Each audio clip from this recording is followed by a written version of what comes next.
बोला बोला देवघर वाले बाबा की। बोला बोला बाबा गरीबनाथ की।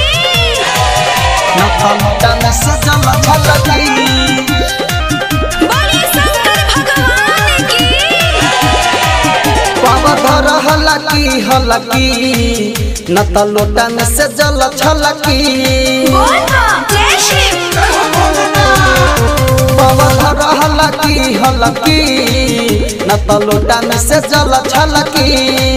जयबू बाबा नगर घुमेला देवघर, जयबू बाबा नगर घुमेला देवघर। धीरे चल न त देह ढलकी रे रे रे रे रे। बाबा धर हलकी हलकी न त लोटा में से जल छलकी।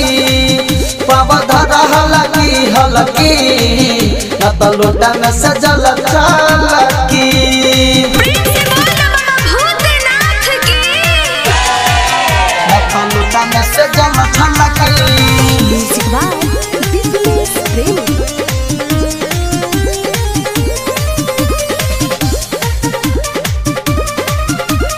लोटा में से जल छलकी। बारू नया न बहर कैसे जैबू देवघर धनी हमके बताबा।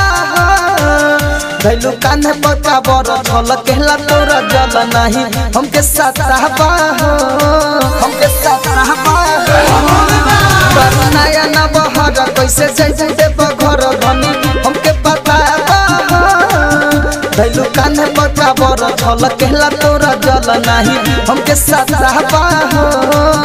लेके कान्हे पका बरिया हो जैबू देवघर नगरिया हो। लेके कान्हे पका बरिया हो जैबू देवघर नगरिया हो। पावा धर हलकी हलकी न त लोटा में से जल छलकी।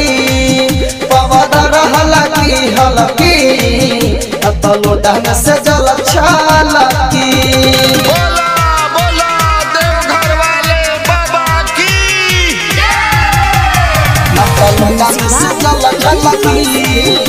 प्रेम से बोलिए बाबा नीलकंठ की।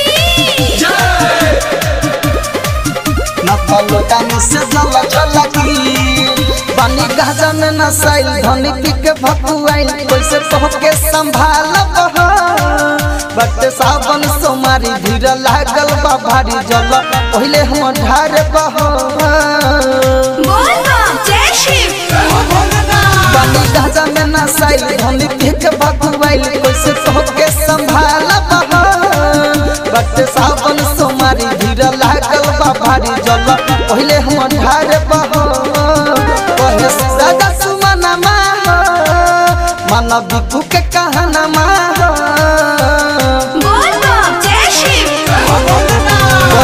राजा सुमन माहो मन बिकू के कहना माहो। पाव धर हलकी हलकी न त लोटा में से जल छलकी। पाव धर हलकी हलकी न त लोटा में से